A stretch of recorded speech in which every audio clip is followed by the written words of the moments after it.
შენ ახსენე ასევე კიდე ბავშვობა. ტრენინგების დროს ჩავატარე ასეთი პატარა რაღაც არტ თერაპიული სავარჯიშო, რომელსაც ერქვა თქვენი ოცნების ჩემი იდეალური, ჩემი საოცნებო სიტუაცია როგორია მომავალში. კარიერული კუთხით როცა მუშაობდი და აღმოჩნდა რომ ადამიანები, რომლებიც ხატავდნენ ჰამაკში ლეპტოპს ან ჰამაკთან ახლოს მაშინ ჰამაკი ან სახლში კომპიუტერი, იცი რომელი პერიოდია, თან პერსონალური კომპიუტერები რომ გვაქვს და თან ხო და თან ლეპტოპებიც რომ რაღაცა ახალფეხმოდგმულია, მთლად ასე არა, მაგრამ აი რაღაც სიტუაციას მიხატავდნენ ჰამაკში და მუშაობდნენ სახლიდან. ან იყვნენ სხვა თან ოცნებას როცა ხატავი ხო ყველაფერი მოსულა და დაშვებას აკეთებ ხო ან იყვნენ სადღაც წასულები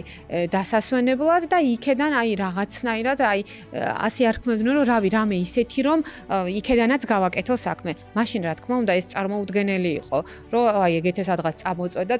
აუ რა კაი იქნება თუ ოცნება მოდი ოცნება იყოს და წამოწოლილი რომ საქმე კეთდებოდეს ან არ ვიცი რაღაცა ჰამაკში რო იყო და თან რაღაცას და ნელ-ნელა მივდივართ იქეთ რომ ესენი იყვნენ ადამიანები პოტენციური ფრილანსერები რომლებმაც ეს ოცნება აი პირდაპირ გაგებით კი არ დაწუნენ და ისე კი არ აკეთეს საქმე მაგრამ მოირგეს თავის სასიკეთოდ და დღეს შენ შეგიძლია ერთი პატარა ლეპტოპით მსოფლიოს ნებისმიერი ქვეყნიდან თუ კომიდან ადგილიდან იმუშაო